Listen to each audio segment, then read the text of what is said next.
media for beautiful food and inspiration.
Everyone, welcome to Downballot. We do the show almost every Tuesday at 7:30 p.m. Pacific, right here on Twitch. That's twitch.tv/Echoplex Media. Also simulcasting to other places that do not matter. Except, of course, our Icecast. That's eplex.xyz. That does matter. You can support this project a lot of different ways. Just go to echoplexmedia.com, click that support tab. Of course, our favorite is buying merch at the merch shop. We have a brand new Downballot logo and a brand new Downballot shirt there. So you can always use the code NOWSPACE, all caps, to get a discount on stuff in there. I'm producer Dave, and they convinced me to join Threads by hounding me on Instagram every time I logged in. So I don't know. Find me there. Nice. What's your handle? Same as my Instagram handle. Okay. Beautiful. Beautiful. Well, hey, good to see everyone and hear everyone and be with everyone out there. This is the Councilman, as always, with producer Dave. You can find me on X or Twitter or whatever F they call it now at THE_councilman. Occasionally I get a little spicy in there, but for the most part, it's just updates about the show. So if you want to know, like producer Dave said, if we're not doing a show on Tuesday like we did last week, usually I post something about it, although I don't think I did that last week. So you're probably tuned in like, what the hell is this public comment shit all about? But I believe you were in some Shasta County business last week. Yeah, they do. They do a few night meetings a year, and that's always on Tuesday. So that'll always interrupt Downballot. It was something. Well, that's for sure. Was there anything agendized that got this? Oh, I had the internet go down for a non-insignificant amount of time. So our studio up by Lodi actually took the first hour and a half of the broadcasting, and then we tried to switch over, and something weird happened where YouTube went up, Facebook went up, everything went up, but Twitch, it said that we were live, but it was just a blank screen, and then everyone in the chat just kind of stuck around and talked about how the void is their new religion, and we eventually got it fixed. Yeah, see, the people, somebody in the chat right there is like, the void was awesome. See, we could. So we have them. They'll stick around to watch an empty screen. Right. Not a cult. Devoted. Not a cult. No, definitely not. Rational human beings who've just decided that we are indeed the 9th best local news podcast in California. That's correct. According to some dude. Speaking of the news, what do we have for leading off? Well, interesting things happen when top of the ballot comes down ballot. As everyone who's regular listener and viewer of this program knows, we tend to look more at the hyper-local issues here in and around Santa Clara County. But we love it when the national touches on the local, and our former FDA/California Attorney General, now Vice President Kamala Harris, came to visit the Bay Area and San Jose specifically to talk about reproductive freedoms. But some folks had different ideas about what they wanted to talk about. So we're going to hear more about that from NBC. Protecting reproductive rights. Vice President Kamala Harris brought that message today to San Jose. But as NBC Bay Area's Marian Favreau explains, protesters repeatedly interrupted the event to demand the vice president turn her attention to Gaza. During her talk, at least 4 different times, she was shouted down by protesters calling for a ceasefire in Gaza.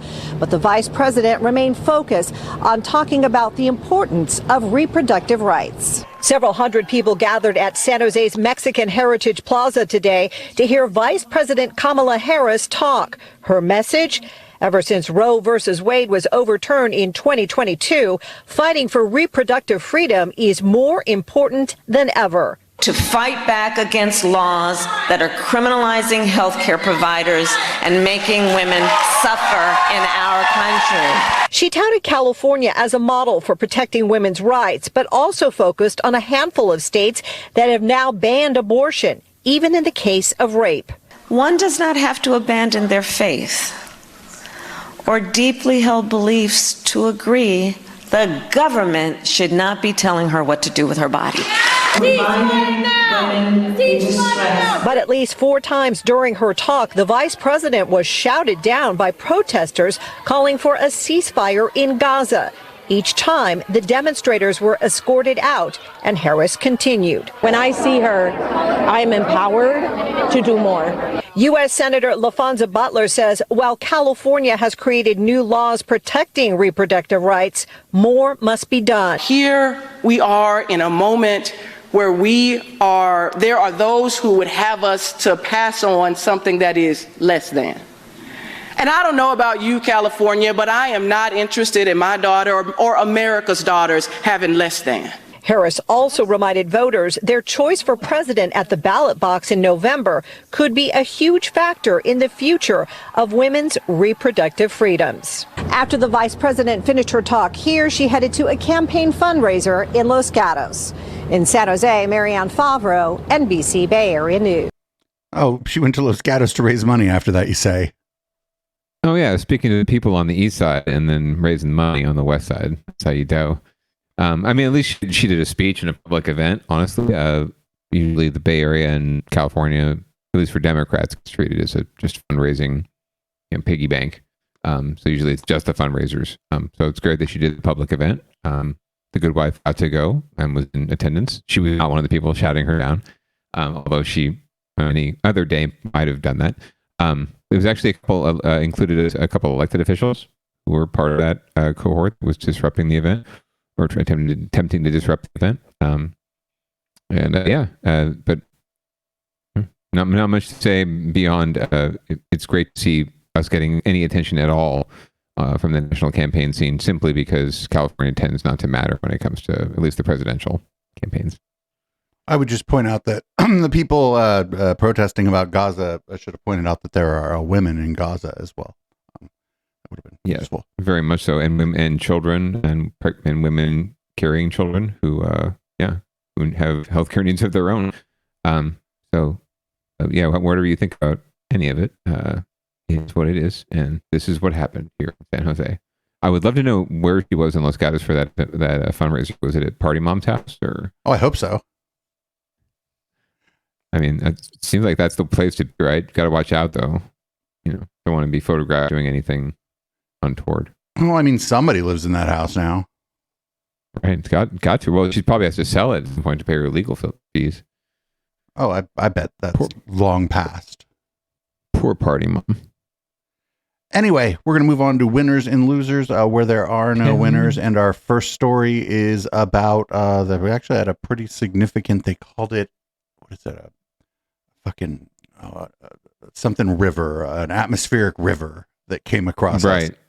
And I was going to say a stratospheric lake or something, but.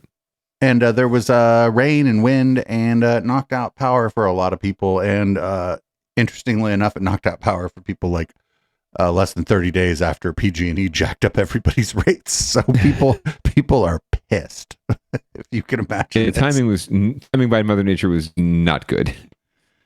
Anyway, let's see what Fox 2 has to say about it. Guess who, by the way? On those outages and how they're affecting people. In San Jose, thousands of residents still in the dark tonight and doing what they can to stay warm. KTVU South Bay reporter LaMonica Peters picks up our team coverage now from the Willow Glen neighborhood. LaMonica. Julie, I'm at the intersection of Willow Street and Lincoln Avenue, and the street lights are off here. The traffic lights are off, and most of this neighborhood is still in the dark. People say they're trying to manage, but they didn't expect to still be without power a day after the storm. It's already about 59 in the house. We have a thermometer. It's about 59 degrees. It's just going to get colder tonight. As crews move from neighborhood to clean up debris, fallen trees, and repair downed power lines, those without power say staying warm is a top priority. This man in Willow Glen says although PG&E is working near his home, he still has no idea when the power will return. The big question nobody can tell me with PG&E can tell me is once this pulls in, which they're telling me will happen tonight, once this pulls in, nobody can tell me whether we'll have power coming into this. This convenience store on Lincoln is using a generator for now to keep its stores open for business. Robin Levine says she's lived in Willow Glen for nearly 50 years and has never been without power for an extended period. When you pulled up, I was in my car charging my phone so I can be in contact with whatever. Most importantly, I wanted to know from PG&E, when are we going to be getting power? PG&E's website says it takes at least 24 hours before it can estimate when power will be restored. It says the largest outages are responded to first, so the largest number of customers have their power restored. But in the meantime, people say they're going to do what they can to stay safe and to help each other out. My friend lives right here where the tree fell, and he just had open heart surgery. So I'm helping him and I'm helping the neighborhood and, just do my part. Now, some of the residents also told me that they didn't realize how much they relied on power in their daily lives until they didn't have it. So hopefully the power will be restored sooner rather than later. Julie? Yeah, and it is chilly out there tonight. All right, LaMonica, thank you. Because it's 59, we're all going to die. Yeah, and that dude's house, right? Like he's not one of the folks that's living by the creeks that are literally overflowing in the freezing cold. Yeah, that's that's good stuff. I also enjoyed getting to see city council candidate Michael Mulcahy's campaign office right there at Lincoln and Willow, like completely pitch black and not able to do their business either in the middle of campaign season as ballots are coming out. So that's a rough one. So, but it's actually not that hard to keep your house warm. Like when it's not that cold, just close everything up. And like you saw those people with candles and stuff, people don't realize you put a few candles in each room and keep like all the doors closed and stuff. You'll heat the place up. You'll keep it. It's not like your central heating, but you'll be all right. Yeah, you have decent, insulation to begin with. Like our house does not, unfortunately. But if you have, moderate insulation, you'll be fine. Light a few candles. Oh, I'll even endorse breaking the law. Light a fire in your fireplace. You got one. Right? Just do your thing. Go back to the old school. And yeah, for those of you out there who don't realize how much we rely on electricity, just think about it for like 5 seconds. Right? And really in that 5 seconds, you'll probably, be surrounded by 5 or 10 things that require power, right? Especially right now, it's after dark. We wouldn't be on the internet. We wouldn't have light. There's so many things that are happening now that require electricity just to bring this show to you. So think about that later. So Comcast is actually doing a smart thing. It's not rolled out everywhere and it's not available to me, but one of the things that they're doing is some of the cable modems, essentially, or the gateways, they're going to be available soon, that they have a 5G connection in them, where if the power goes out, causing the internet to go out, all you need is like a little battery pack, and you can plug that in, and it'll connect to like a 5G network, and your house still have Wi-Fi for as long as your batteries last. So pretty cool. Nice. There you go. Well, if all else fails, listener, we will bring you Echo Plus Media programming. It will be coming to you. Oh, I would have internet. I would have no way to power everything else in here. Fuck that. There'd be absolutely no way. Fucked.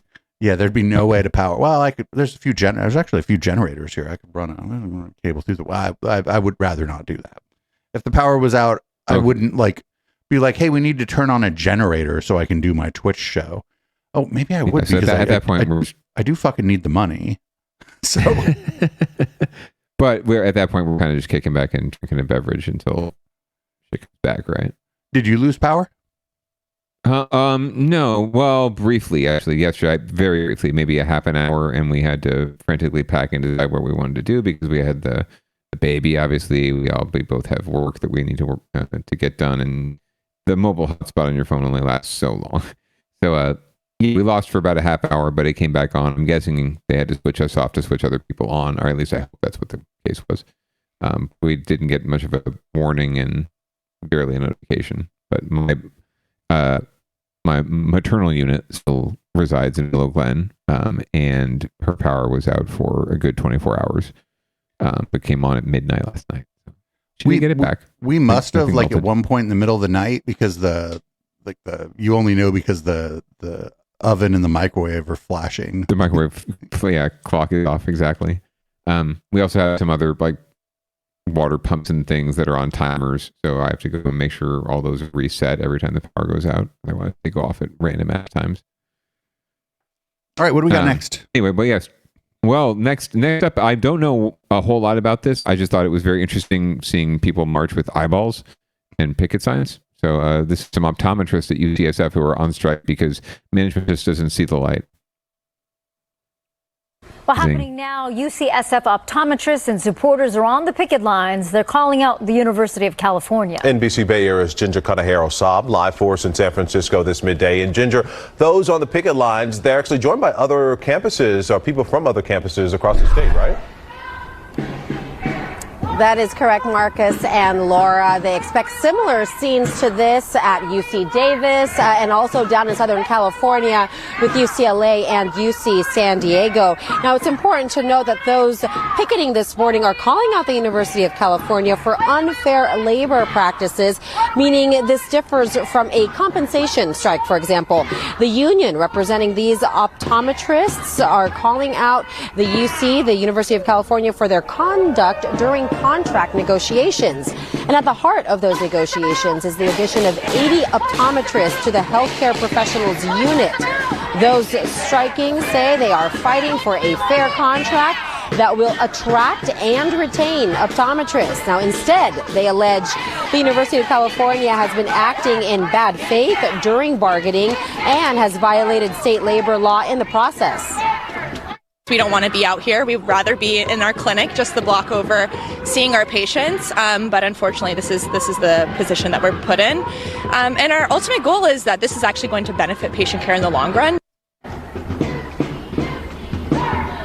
Now, in response to that unfair labor practice charge filed by the union against the University of California, the UC says in part, quote, the parties will not begin bargaining the terms and conditions of the CBA until this summer. However, we are currently bargaining the addition of approximately 80 optometrists to the UPTE unit. That is the healthcare professionals unit that I just mentioned. Now, the UC also continues on to say that they value the critical services provided by optometrists to the patients across the system. Now, the university says they have reached a tentative agreement on some issues, such as compensation, but they are disappointed in the expected 2-day strike that we see happening. Now, last Friday, in response, the University of California also filed an unfair labor practice charge against the union. So if you may have, or if you do have an eye appointment, an appointment with your optometrist, you can expect to have some disruptions. And if you do, then you will be individually notified. So watch out for those. Marcus and Laura. Somebody in chat's like, well, you don't see optometrists striking very often. And I'm like, there's a joke in there somewhere. That's sort of where I was, I think going forward with this whole thing. So, but yeah, I don't know what it is, but it's a foggy situation. Hopefully they'll be able to see through it and find the vision to come to an agreement in some sort of collaborative fashion. I have to point out, I'm really sorry for anyone who's watching live and has ocular phobia, which is a fear of, I think, eyeballs. It's a real thing. So sorry about that. I should have warned you off. I guess I did, but I should have warned you specifically off the top that it might be traumatizing to watch that video. So I hope you're not writhing on the floor in pain and able to watch the rest of the stream. Hopefully someone has a clear vision for how to solve the potential labor dispute. I hope they will see the light. God, all right, we got to stop. We got to move on to But hindsight is 2020. So. No, we got to move on to the fucking next story. Absolutely, we got to stop. Neither of us, no more puns. Neither of us are that funny. We have to stop. Okay. All right, fine. Let's talk about burgers. Yeah, an In-N-Out in Oakland is closing due to apparently crimes. In-N-Out Burger plans to close its only restaurant in Oakland because of crime in that area. The burger chain released a statement saying the restaurant near the Oakland airport will be closing March 24th. The statement says despite taking repeated actions to make things safer for customers and employees, they're still regularly the victims of car break-ins, property damage, thefts, and armed robberies. And the company's statement also said, quote, this location remains a busy and profitable one for the company, but our top priority must be the safety and well-being of our customers and associates. We cannot ask them to visit or work in an unsafe environment. The company also said that all employees will be offered either a transfer to another In-N-Out location or offered severance pay. Well, I don't know. That kind of sucks. Yeah, I mean, it sucks for everyone who loves good burger in Oakland, or at least loves In-N-Out. It definitely sucks for those employees. There are places to get a better burger in Oakland. Oh, for sure. It's more just it's In-N-Out in and of itself. I think there's a vibe that people I think go forward to there as well. But yeah, it's unfortunate. In-N-Out's one of those few burger chains that actually owns centrally still. They're not franchised, so that was a corporate decision to do that. Interesting that they point out that it's profitable. Right, and that they're making money off of it, but they're going to close it. I don't know if this is like just them buying into doom loop or if this is legit, like you saw some of the video there, but I don't know. It's all anecdotal. I don't know if they're actually experiencing that kind of crimes. But more than likely, it's a bit of both.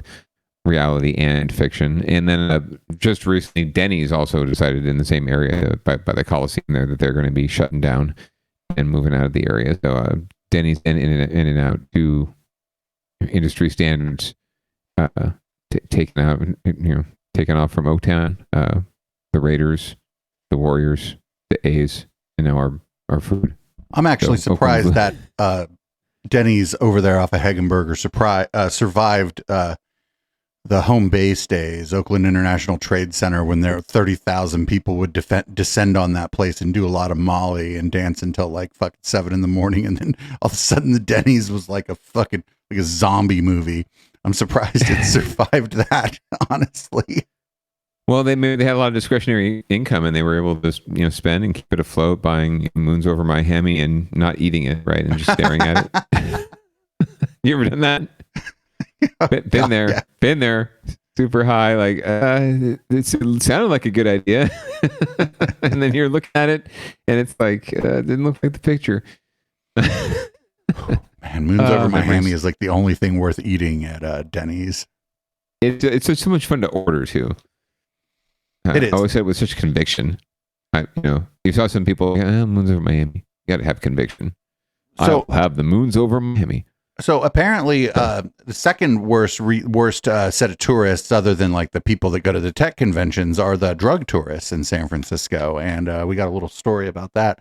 Former cop turned San Francisco supervisor is probably going to tell you lies about drug tourism. Maybe. San Francisco supervisor wants to know if his city has become a hotspot for drug tourism. And as NBC Bay Area's Christy Smith explains, he's now calling on the city to find a method for answering that question and tracking the results over time. I think we owe it to San Franciscans and taxpayers generally. Supervisor Matt Dorsey says it's time for the city to commission a report that digs into a growing perception about San Francisco. Over the years, San Francisco has had a reputation for being a destination city for what's so-called drug tourism, or for fairly generous benefits, for general assistance. Often, sometimes that's not tourism. That's now you're talking about moving there. It's a destination city because of permissive policies around drugs. The supervisor has now sent a letter to the city controller asking for an analysis and a method to track the issue without identifying those so-called drug tourists. I wanted to identify populations that are implicated in San Francisco's ongoing drug crisis, and also recipients of public assistance here among the adult population. And find out how long have they been here. Dorsey says it's important to figure out what's true and whether there are trackable patterns in the problem. We owe to our taxpayers to make sure that the services we provide as part of a social safety net that's worthy of being the city of St. Francis is something that is for residents of the city of St. Francis. We can't be the social safety net for the Western United States.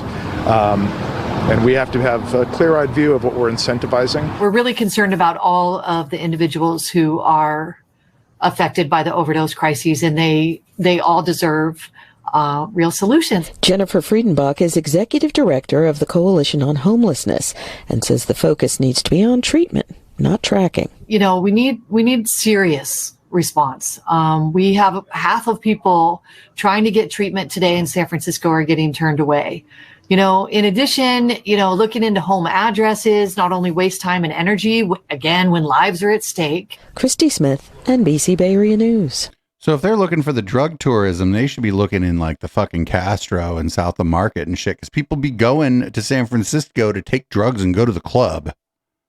Yeah, for sure. I mean, back in the day, I used to go to San Francisco to get the drugs, but not necessarily to do the drugs.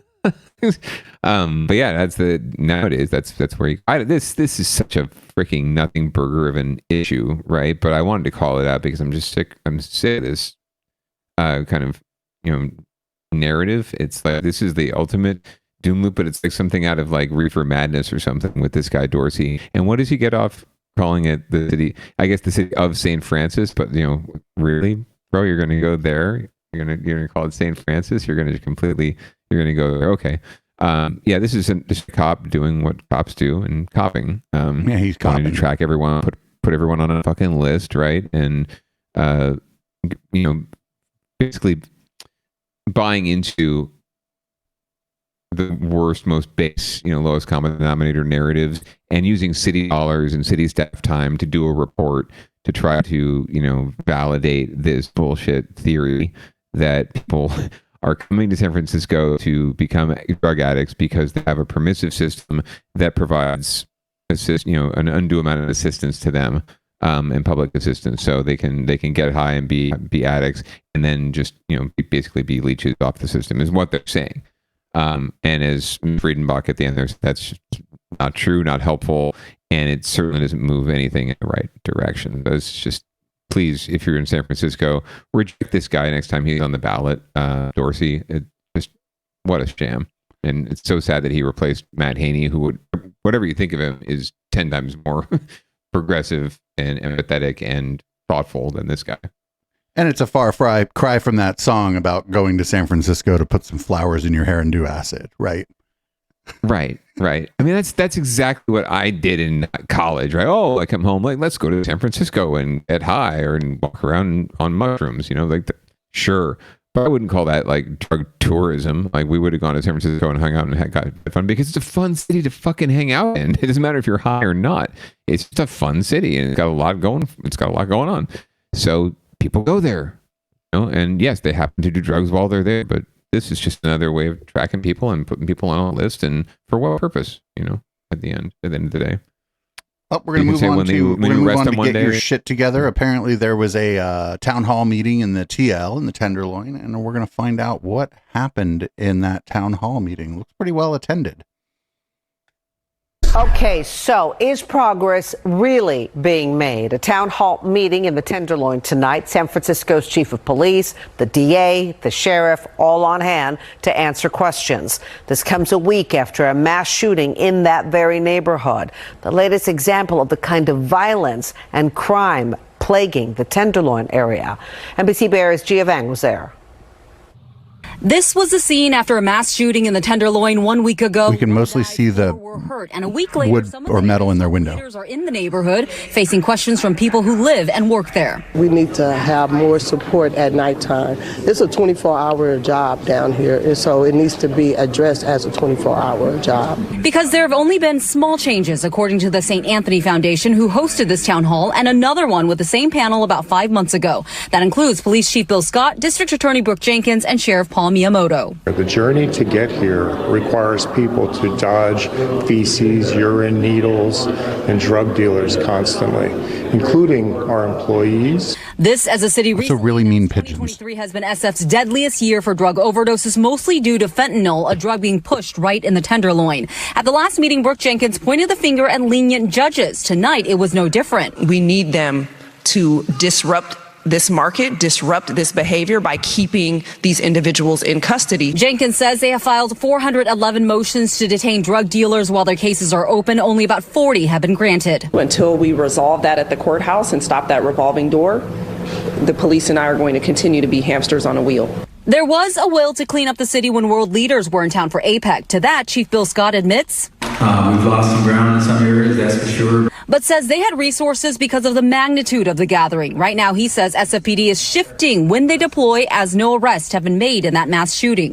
The narcotics activity at night, we believe, it played a part in that. And, that's where our focus is right now. The officers continuing to work with multiple agencies, including federal prosecutors. Sheriff Paul Miyamoto says it makes a difference. The jail population has increased by 30% over the last few months, and inmates are asking for help. Hope for Miss Tina. I'm confident it can be changed, but everybody needs to stick together. Everybody needs to work together.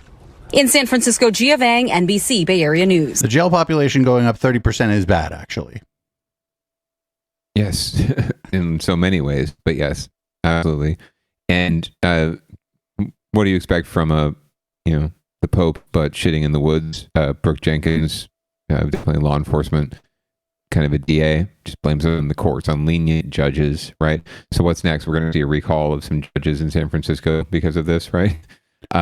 It just more of the same, and more of the same rhetoric, and we had resources during APEC to clean up the streets, but we don't have those resources now. It's like, well, then you really have to start examining your values and your priorities then, if that's really the narrative you're going to push.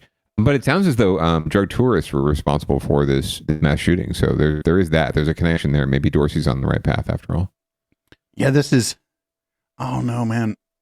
I just feel like this kind of stuff in cities, if you look at like, first of all, you look at longer term statistics, it's going down, but it's also like going to ebb and flow just a little bit. Like, and that's just the sort of the nature of a big city. Like things are going to swing one way and then swing the other way.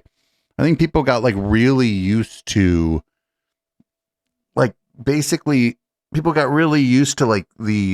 what appeared to be the positives of gentrification, particularly in the Mission. And then like it actually doesn't solve any of the problems, as you can tell, because like it brushes. Sorry, go ahead. Oh, you like make the buildings look nicer and stuff, and you get some nicer businesses in there, and maybe for a short time people are like, oh, the neighborhood got nicer, but then like, well, no, it's the same neighborhood. You just slapped a coat of paint on it, like. Right, the underlying problems still persist, right? The systemic inequities still exist, and that they still exist, and that's really what the cause of a lot of this stress. It sounds so much like like you said, the quality of the buildings and the infrastructure. It's really the people and the human cost, and how what we've done over millennia, basically, to create this kind of you force like the first group of people out via gentrification because the rent goes up, and maybe those people, they find somewhere else to go. But like you do this a couple times, right? Like the cycle continues of more gentrification, more higher rents. And eventually like some number of those people just have nowhere to go and end up on the street. And now you have like a gentrified neighborhood with the people on the street, just like there were before. And it's like, well, maybe what you're doing here to beautify the city is really just a fucking lipstick on a fucking pig. Although San Francisco's a mighty nice pig. It is. I mean, there's so like I said, there's so much that it does have going for it. But yeah, you basically widen the gap, right? You widen the inequality, income inequality, whatever you want to call it. You have people who can afford these exorbitantly high rents and afford to stay and have a home and a roof over their head. And anyone who can afford to go somewhere else does. And then what you're left with is folks who can't afford to do either, right? And they're the ones who are suffering the most. They're the ones on the street, and they're the ones who are unfortunately getting hooked on things like fentanyl, because frankly, they probably have PTSD from being on the street, and being high on fentanyl is probably a better vibe for them than thinking about their situation. So I think we need more empathy in our policies, and if anything, just to start with, I don't think that Proposition or E or whatever we're going to talk about here in a second is the answer, but Mayor Bates certainly thinks it's part of it. Our next story is about Prop E, and Prop E, I think, will, if it passes, will actually tend to make matters worse long term. But let's see what's going on here. Mayor London Breed making a case for Prop E Thursday, a ballot measure that would change police policy. It's about making sure that our police department, like any other police department around the country, can use 21st century technology. Surveillance technology, drones, and using that as a tool. Prop E would also loosen restrictions on police pursuits, and this small business owner is all for it. On New Year's Eve, my store got broken into about 3 a.m. in the morning.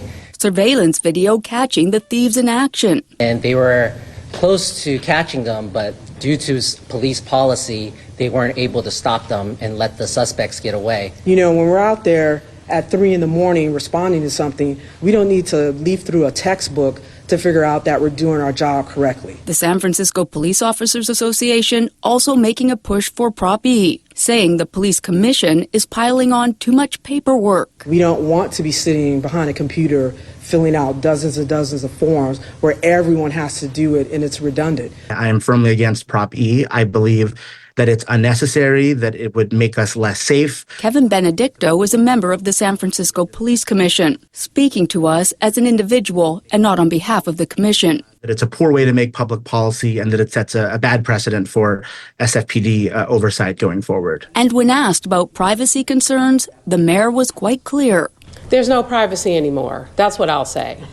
Everywhere I go, somebody's pulling out a cell phone, recording me, taking pictures of me, and I know I'm a public figure. You're the mayor. I can't have a private You're moment. the fucking mayor. You know, heaven forbid I take my wig off when I go to get my hair done. And she says when it comes to privacy, the voters That's pretty will get cool, a chance actually. to decide in March. Do we want to be protected? Do we want public safety? Do we want accountability? Or do we want privacy? Tara Campbell, ABC 7 News. Wait, what the fuck? Like, Yeah, I don't know where that went. You're a public official. Your job is to try to balance those two things. Yes, and you're the mayor, and people are taking pictures of you in public. I'm having a really hard time understanding why she doesn't know this is part of the job. She's been doing this for a little while. And like, she's like, oh, our privacy's gone. Your people are taking pictures of me on their cell phone. Lady, you're giving a public speech about something. Yeah, people are like, there was going to be even before the cell phone, there was going to be pictures of you doing that in the fucking newspaper. Yeah, there's news cameras there too. So, and we're talking about like taking pictures of you when you call the press conference. Frankly, by the way, you had your lines behind you, so you asked the camera to be there. But you're talking about privacy concerns when you're going to use, drones and other surveillance technology, right?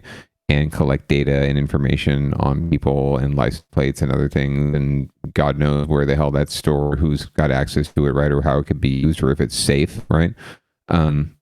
Because remember that, by the way, at the end of the day, we're not necessarily saying that you, government of San Francisco, is going to do anything nefarious with that data.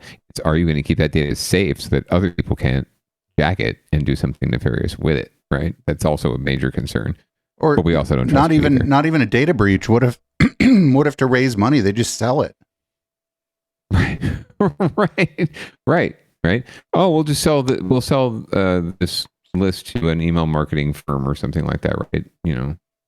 Harmless. Yeah, the data brokers out there, they're like, don't worry, we anonymized it. And I'm like, oh, right. You think a data broker's job isn't to figure out who the fuck it is anyway?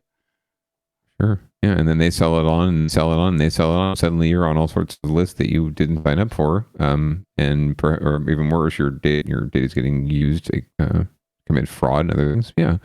So, okay. But yeah, that's just like someone taking a picture of the mayor when they're out in public getting their wig taken off. When she started, she said, oh, there's no privacy anymore. And she like pulled out her cell phone and she was like, oh, these companies are, I thought she was going to say like all these companies are surveilling you. And I mean, it's almost impossible, but one could, in fact, just decide to leave their cell phone at home. Yes. True. Very much so. It's unreasonable. Like, people don't do it, but like, you are opting into a smartphone, even if it doesn't feel like an option. Having a drone follow you around that's run by the SFPD because they've mistakenly decided you're up to something nefarious. You didn't opt into that. Right. I just don't think that she should. I mean, she can make it's an argument that could be made, I guess, that, would it be appropriate, like for my daughter, for example, like she's walking to school and random people are taking photos of her, right, and posting them on the internet and calling her. Yeah, okay, maybe that's inappropriate, right? But again, you're the mayor, so it's a really bad analogy for her to be drawing, especially at a press conference that she called for cameras to come and be pointed at her, right, and for all of her words to be recorded. It's just, where did that argument come from in the first place? So I can imagine that was rehearsed or a talking point. It's like me going to play a DJ event and telling everybody to stop staring at me. Right? Stop waiting for the drop. It's not coming. Why do you keep looking at the councilman and myself on your screen? Like, right? Are we supposed to be saying something? Are we supposed to be commenting on these clips? Or I figured we just, just run them and let people chat it up. We should put like pictures of weird like purple foxes up instead of ourselves. A lot of people on YouTube do that and get big views. We could do that when we can then have just a scroll of the chat, right? Like just going by, like that's two unicorns just sort of sitting there like mute, and then the chat could take over. Do you ever watch your own channel? There is a scroll of the chat on the screen. Oh, I know. I meant like more like I don't know, some sort of overlay, a fancy overlay of some sort. Oh yes, no, of course I do. Yes, I do occasionally tune in. I had a major problem with like Twitch makes you change your password, or makes me change my password almost every time I log in, and they do not like anything that I put in there of the myriad. It's a little off combinations topic, that I but have. use a password manager. It'll generate you an appropriate password. Oh, I've done that now. So it's that's almost what it required. So I did that. Yes, no, I you have should be that. using a And password. it's exciting. Anyway, It's let's move on to exciting. Down Ballot Watch. Down Ballot Watch is where we cover, this show's obviously called Down Ballot. This is the Down Ballot-iest part of Down Ballot, I suppose. We cover local government meetings and the goings-on, maybe the legal and civic goings-on of local government and who's getting fired, who's quitting, and oftentimes California forever, but it did not make the docket this week. It turns out I've been waiting to see something like this for a while, actually, this next story. Been waiting to watch somebody just quit right in the middle of a county board of supervisors city council meeting. And well, it finally happened. Yeah, but I was hoping it was going to be out of Shasta, right? I was hoping one of them people at the dais in Shasta was just going to be like, you know what, y'all are crazy, fuck this. But no, it's Berkeley. A Berkeley City Council member resigns during the meeting. Let's see. I imagine this probably won't be that spicy, but let's find out. For the second time in a month, a Berkeley City Council member has abruptly quit. And while she dropped the mic in the middle of a meeting this week, she isn't dropping out of the race for mayor. Andrea Nakano spoke with her and her opponent. Kate Harrison was first elected in 2017. She apologized to her constituents, but felt that this was something she had to do to spotlight issues at City Hall.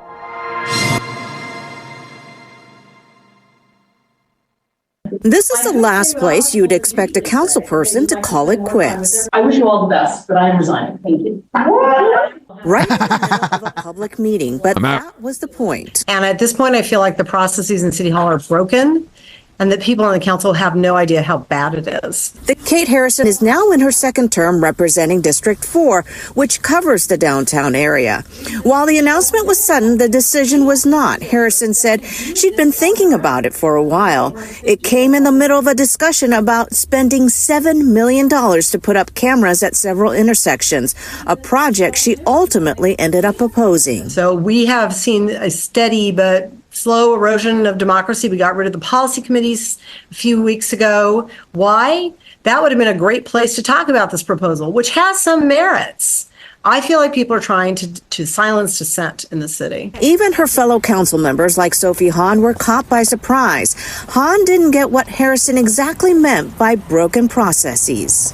I have to tell you that it is a mystery to me.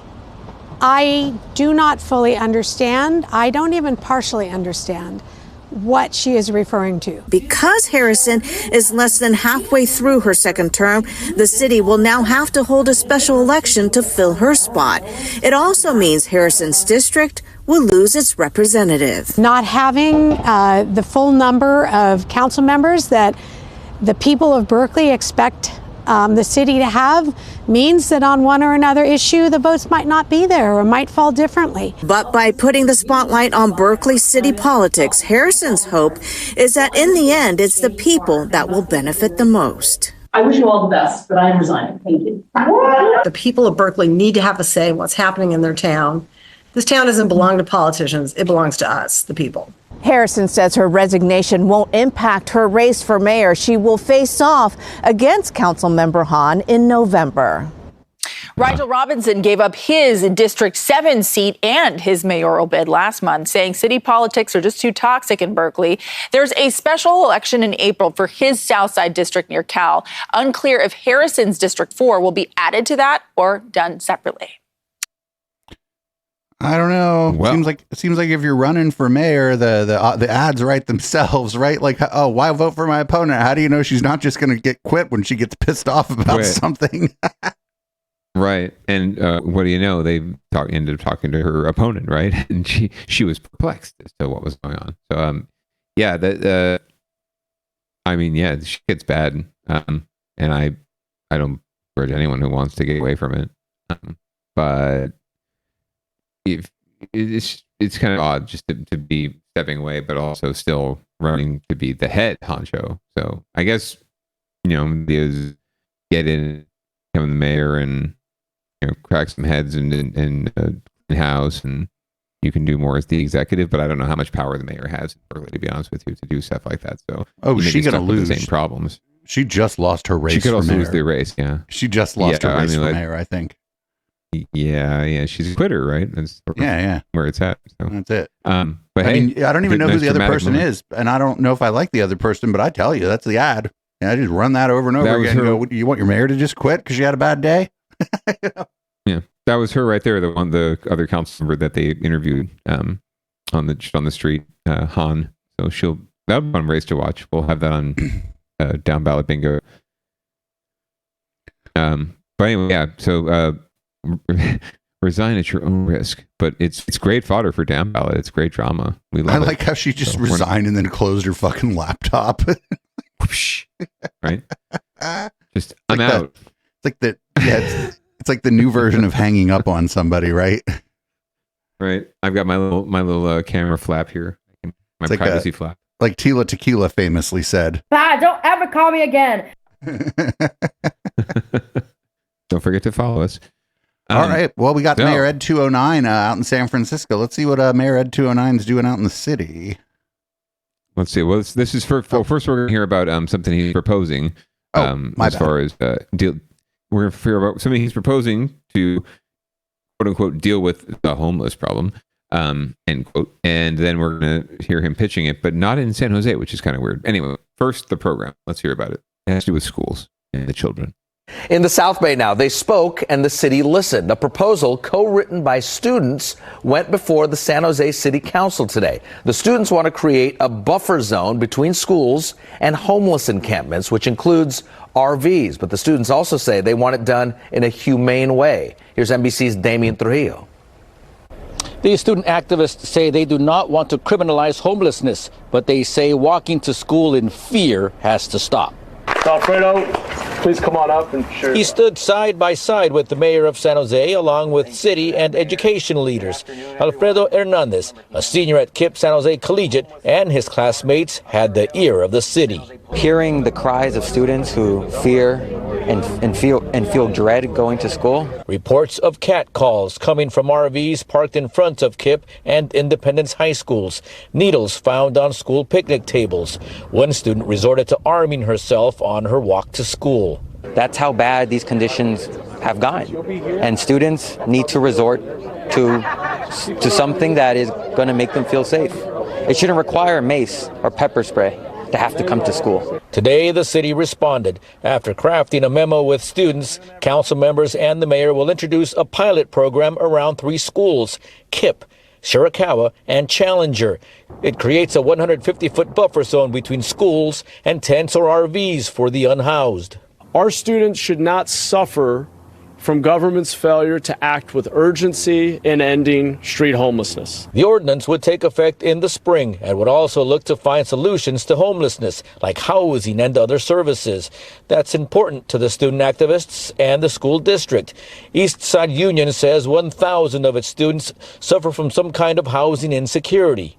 1,000. Some of those encampments, some of those oversized vehicles are housing some of our families. And to ensure that as we look to create this buffer zone, that we're conscious and aware of the resources that those families are going to need. Gracias and thank you. For now, it's students working with grown-ups to address thorny issues. Alfredo says he plans to take that activism this fall to the campus of Harvard University. In San Jose, Damian Trujillo, NBC Bay Area News. So, not for nothing, 150 feet isn't very far. It's not. That was the first thing I thought when I saw this story, heard about the new policy. First off, good on Alfredo. If he's going to Harvard, fucking A. Good on him. Hopefully he will search it out over there. 150 feet is like nothing. It's a couple property lengths. It's it's a short walk. Right? 150 feet is 50 yards? 50 yards? Yeah, it's like half a football field. So it really just ignores it. This is just kind of a window dressing policy, right? It's going to clean up the area around the school, and you can point to it and say, oh, look, the street behind the school no longer has a bunch of RVs parked on it, right? It's similar to what we've seen with up in the Mont with people putting just boulders out, right? I think we had a story on that. They just put the business owners just put some random fake boulders out on either so that these couldn't park there, right? Pretty much that's what's going to happen. They'll have a press conference and say, look, we cleaned up the school and the kids are safe, right? And they can walk to school safely. But they ignores the fact that most kids are coming more than 150 feet to get to school, especially if they're walking. And or coming on their bikes, or sometimes even being dropped off. I know kids that get dropped off at the school right here, way more than 150 feet from the school. So you're still going to have to walk by it. You're still going to have to deal with it. And yeah, they have to see it. They have to deal with it. The kids have to deal with it. The parents have to deal with it. They all have to see it. And to Mayor ED-209's point, they have to see the failure of our leaders to do more, and more prudently and in a more timely fashion. And, Mayor ED-209 can blame whoever he wants in the past, but it's still on him, right? And like, put your head down, get some shit done, and stop holding press conferences. Like, stop wasting my time. Like, go do shit. Don't talk about how you're going to do shit, and put these window dressing policies out there. It's not going to solve anything, right? Well, like we talked about the systemic problems. It's not going to solve any of that. Well, like we've always been saying, like the time for a long-term solution is now. And that may come at the expense of what some people might think is a short-term solution. But the problem with the short-term solution is that solution ends and then you're right back where you fucking started. And absolutely, 100%. So I don't know what, I mean, I know what the long-term solution is just fucking put people in housing by any fucking means you can. And I don't mean some kind of transitional housing. I mean like an apartment. Yeah, not a box, not a old storage bin, right? Storage container, or some sort of whatever they call it, modular unit, right? That we hear about so much about. Like, it's a pipe dream anyway. Yeah, build fucking actual housing and house people in it.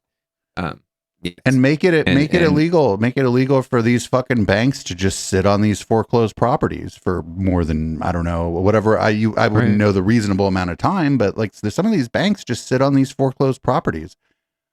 There are studies. I have not read them. I have been told about them, that there are upwards of 15,000 housing units, 15,000 in San Jose alone, that are vacant, not owner occupied, but vacant at this point, and also have been vacant for a certain amount of time, right? And are not on the market. They're not out for rent. They're not up for sale. They're just sitting there. The owner's happy to pay the property tax just to watch the property value go up over time, right? Because they're probably paying less in property tax than they're getting in their valuation increase. So yeah, I've heard tell that there's a 15,000 units. That alone would solve the problem more than twofold.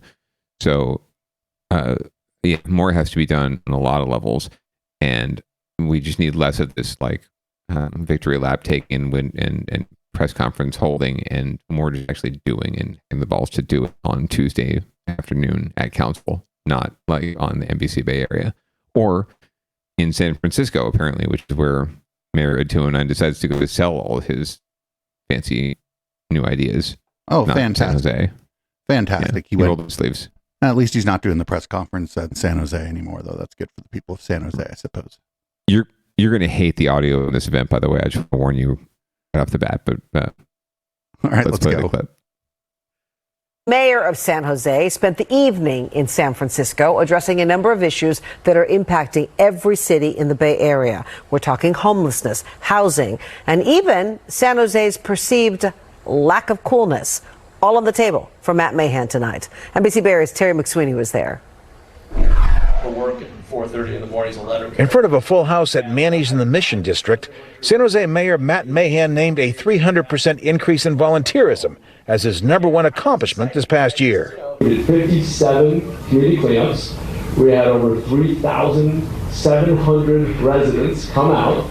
We took over 500,000 pounds of trash off the streets. Also, an issue close to San Francisco residents, homelessness, with Mahan touting his plan for more relatively affordable prefab modular homes. Not everyone's going to ever achieve full self-sufficiency, but getting people into their own room with a door that locks, with a window that opens and closes, with temperature control, in many cases with their own private bathroom, is transformative. And one topic that Mahan may not have been ready for. How do we make San Jose cool? Great question. Yeah, how do you make San Jose cool? The mayor actually had an answer. We need to invest as a community. We need our big tech employers to invest in lifting up those arts and culture groups, create more public space. That's why we're shutting down San Pedro Street, and work on the transit connectivity to help people get into our downtown more easily. We got reaction from the crowd, including this man who tells us he drove from San Jose just to interact with the mayor. Heard a lot of good ideas of how to increase housing affordability. I think that's kind of the catch-all issue. And I thought he came up with a really beautiful answer about how if you believe something can be achieved, it can. Tonight's discussion was very civil and stayed on point. There's going to be another discussion February 7th that might be slightly different. That's when Oakland Mayor Sheng Tao is the guest. In San Francisco, Terry McSweeney, NBC Bay Area News. What that might be about. So Interesting. So when the person asked Matt Mahan about making San Jose cool, like all the bars are gone, like all the music venues, they're gone. Yeah, it's like the Van and like the Ritz and a Pierre's Place, Bezos or whatever. I forget what he calls it now. I think it's Bezos. It's the biggest Latin club in the Bay Area. Actually, is in San Jose. Yeah, you notice Matt Mahan didn't huge. mention that we have the biggest Latin dance club in the Bay Area. Notice he didn't mention that. I wonder. Notice the shots were of an empty San Pedro Square actually, which was interesting. Well, that's not. Well, Bezos is not. It's not cool to Matt Mahan and his ilk, right, from Almaden. They prefer that San Pedro Square vibe, right? Yeah. Well, first off, I didn't realize this was at Manny's until we watched the clip. Sounds like this is like an invite thing, so they probably invited him. They invited Sheng Tao. They probably invited London Breed. Who knows? Maybe it's like a mayor series. Either way, he still accepted and went and did it, and looks like he was being interviewed by another tech bro in a white collared shirt with the sleeves rolled up and khakis. So a little twinning action going on. Yeah, it makes San Jose cool. It's you got to start by fixing a lot of things to make San Jose cool. If it ever was cool, I don't know that it was. And there I'm was a happy to time say when that what we as a call San Jose sofa. native. There was a time when what we call sofa was cracking. There was the usual. There was Right. The Cactus Club was a huge Cactus Club was huge. It was a huge deal. Plus there was that yes. Babylon Cafe was very cool. Like there was a bunch of stuff there, and it's just like it seems like except for a couple legacy businesses there, and I'm thinking of Pierre's Spot again, and actually just Pierre's Spot actually, because he's had that since the Cactus Club shut down at that location. With Malibu Beach or whatever it's called. I forget what he calls it. Yeah, Miami Beach Club. Miami Beach Club. And Yeah, they opened Miami Beach Club. they opened the back room again now, and they got 18 and over permit.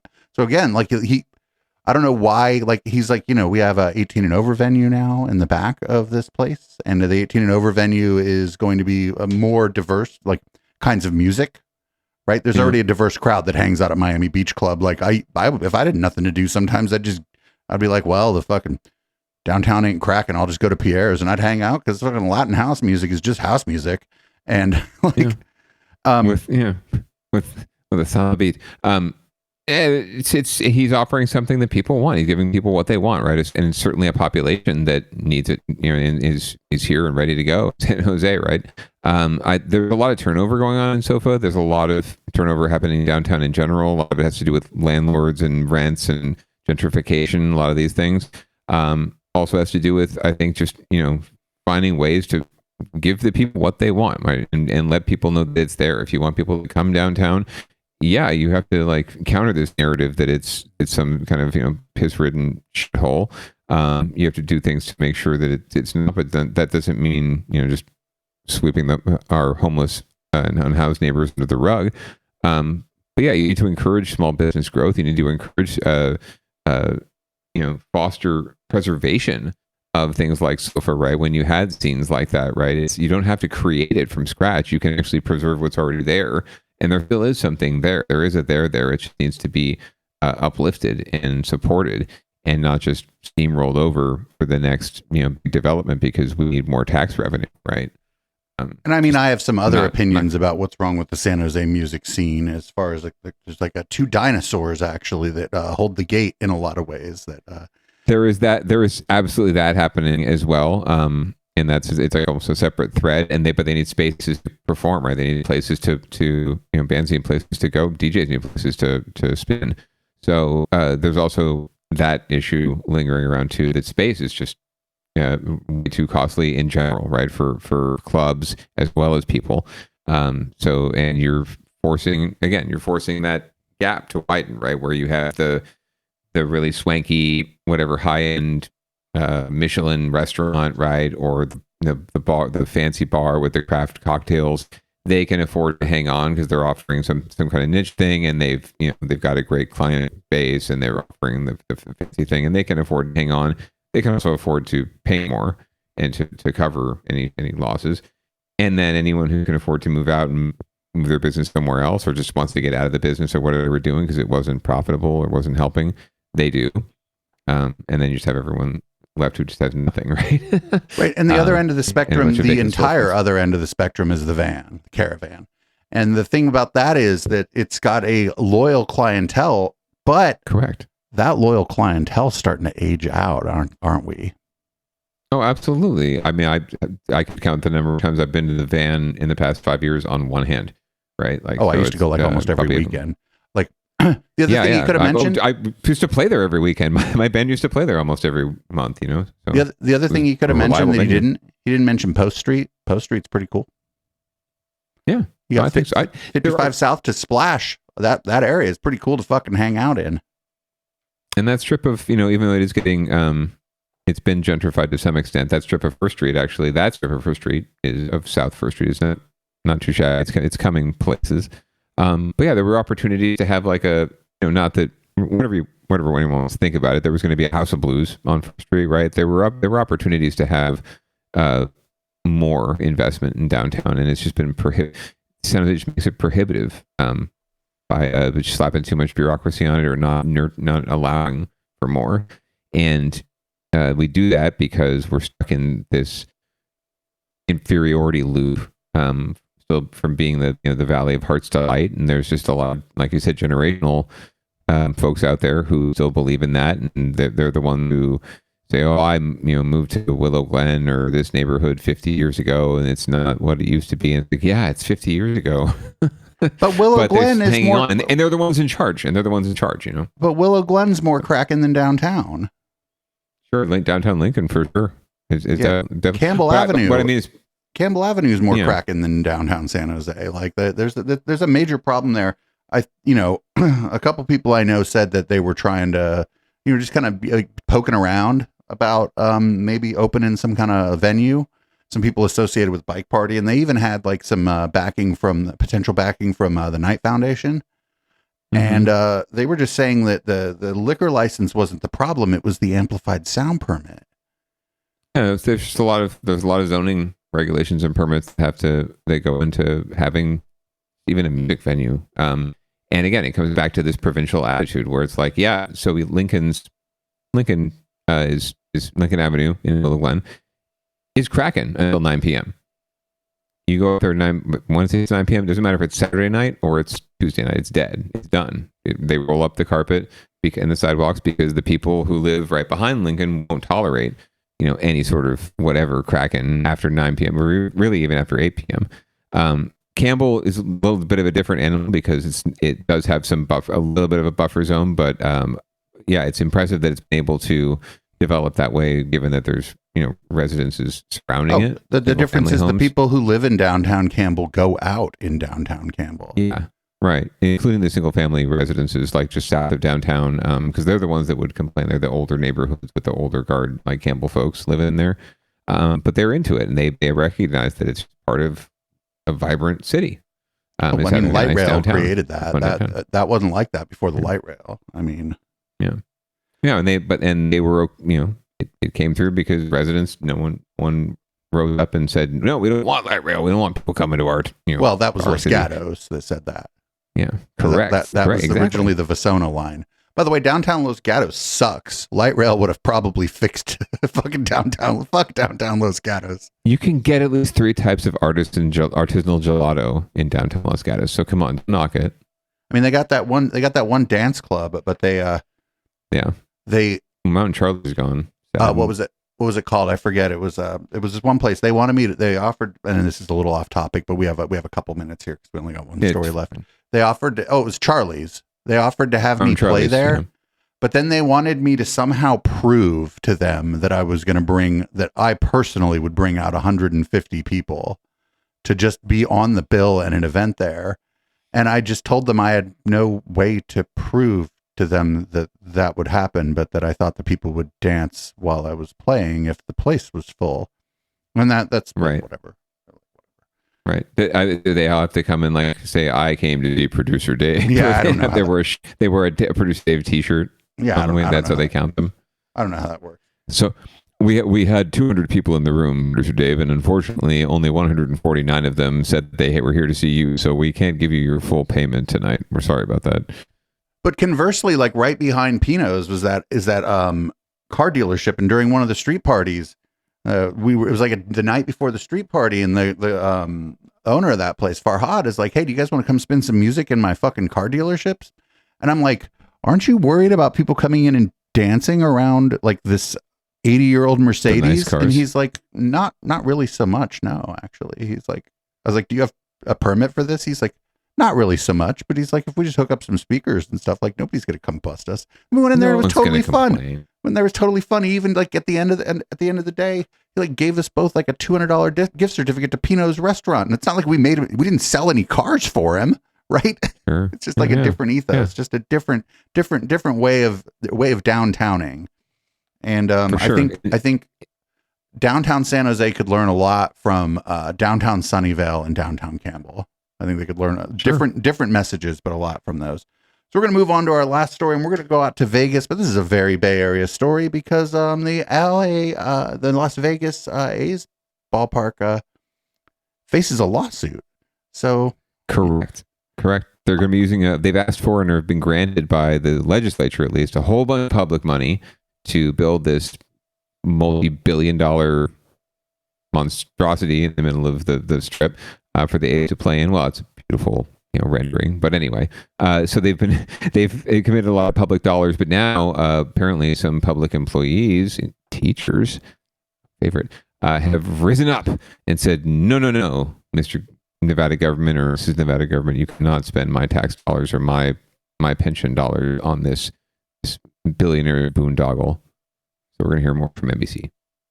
Well, right now we want to talk to you about a new obstacle for Oakland A's. This is in their quest to build a new ballpark in Las Vegas. Now, Nevada teachers, they are taking new legal action. This is a step. They're trying to shut down the funding. We knew they were frustrated. Today in the Bates, Chris Sanchez joins us with a closer look at what this may mean actually for the A's. It's interesting timing is just as Las Vegas is rolling out the welcome map for the San Francisco 49ers, Nevada teachers want to roll up the welcome map for the Oakland A's and shut down the stadium you see here.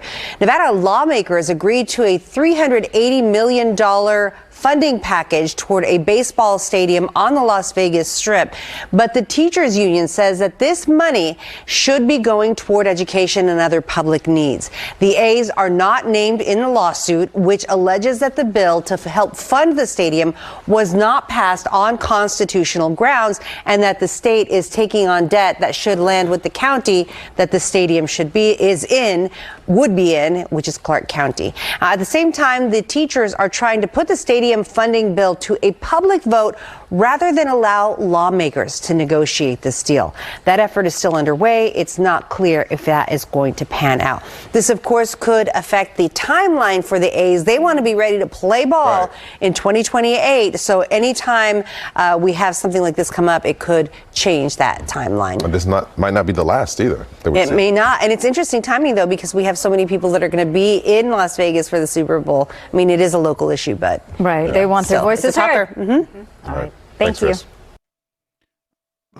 It is a local issue. Man, for the good people of the city of Oakland, even though there's a lot of A's fans there, for the people of the city of Oakland, them moving out can't happen any faster, honestly. That stadium is dilapidated. It needs to be needs to be either retrofitted in an incredibly expensive way or just demolished and turned into something else. The plan to put it on the port was stupid because like one of the biggest ports in the country was there, and all that traffic would really suck for the truck drivers actually who are delivering stuff and taking stuff from the port. So, and Vegas is whatever. Put all the fucking sports teams in Vegas. Fuck it. Put the Olympics there too. They got the room, man. They can just keep building out now. It's in the fucking desert anyway. So I'm even fine with us sending them some fucking water if we can send the 49ers there too, honestly. I don't know if they'll take him at this point. But yeah, good riddance, honestly, on this. I really hope that they get delayed and they have to, it costs them tons of money to deal with this hassle. And they don't get to open on time and their whole plan gets fucking foiled. Not that they have to come back to Oakland, God forbid, because you're right. People are better off. The people are better off without the fucking Raiders and the Warriors. And frankly, any city is probably better off without their pro sports teams after a while, unless it's like the Lakers or the freaking the Cowboys or something where they're an institution and they're going to make their money. And I'd be willing to bet the Yankees are generally a boom to the city of New York. But yeah, they're certainly. I think they're certainly, and it's about a brand at that point, right? It's like it's the New York brand, right? You see the NY out there, it's usually the Yankees NY, right? It's not like something that the city came up with. So unless it's that kind of a situation, right? You're just not. Your sports team is not really helping you out in the long run, and they're not interested in it either. Look at my team, the Giants, over across the bay in San Francisco. Those owners are not like the most magnanimous, altruistic people at all. They bought up a bunch of land around where they built a ballpark, and now they're, developing it and making shit tons of money, not just on baseball, but on their little land development scheme, right? Well, they happen to own a baseball team in a baseball stadium, but they're making tons of money off of other things and other endeavors. They don't really care about the team or the city or the history, or that my dad was a Giants fan and his dad was a Giants fan, and we all got to see Willie Mays play baseball. They don't care about all that shit. We're the only ones that care, and we're the ones that fork up the money. So really, it's us that have to look in the mirror, fans, and it's like, are we willing to keep spending money and putting money into these people's pockets, or are we just going to go out and, if you want to watch sports, go watch some high school sports or little league and see real passion again, and not a bunch of millionaires running around chasing balls. Also, for fuck's sake, pay for your own goddamn stadium. That also would be a good idea. In that regard, the Giants are a little bit different in this. They did pay for most of their stadium. There were, of course, some infrastructure things that had to happen at the city level, but they did build their stadium themselves. So I will give them credit for that. But they also did it on the backs of their fans, right? Nowadays, the new model is you build the stadium and then you charge a license fee for the seat. You don't just sell the season tickets. You sell the season ticket holder a license to get the season tickets every year, right? So they pay some large amount of money up front, and then they get access to those seats if they want them. Seats as a service. Seats as a service, we would call it. Yeah, exactly. And a lot of people forked up like $10,000 for the license for their seat, right? And all that pooled together helped fund portions of these stadiums. So yeah, they're doing it on the backs of the fans, no matter how they do it. Taxpayer money, or just their whatever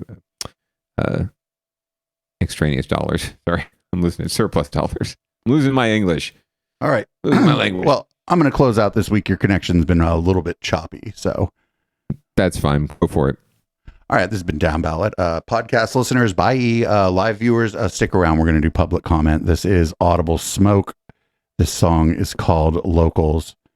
And yeah, I'll be back for public comment. We got some weird shit this time, actually. Bye.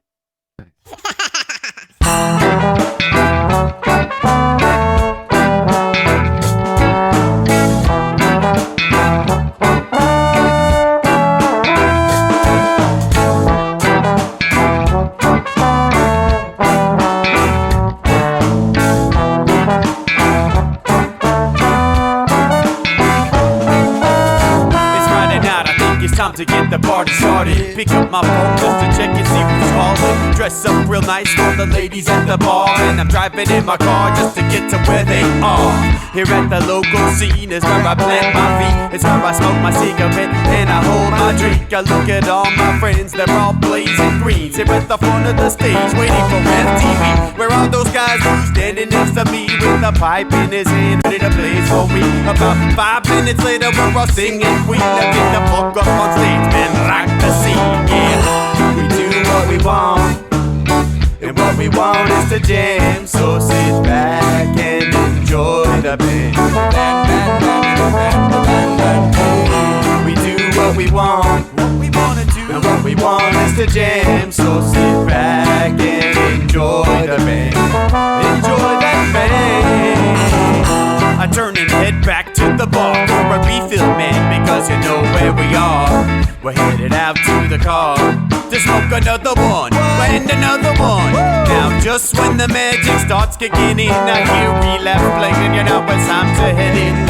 Alright everybody, now it's time to grab a new drink. Spark it if you got it and then pass it to me, yeah. We do what we want, and what we want is to jam. So sit back and enjoy the band. We do what we want to do, and what we want is to jam. So sit back and enjoy the band.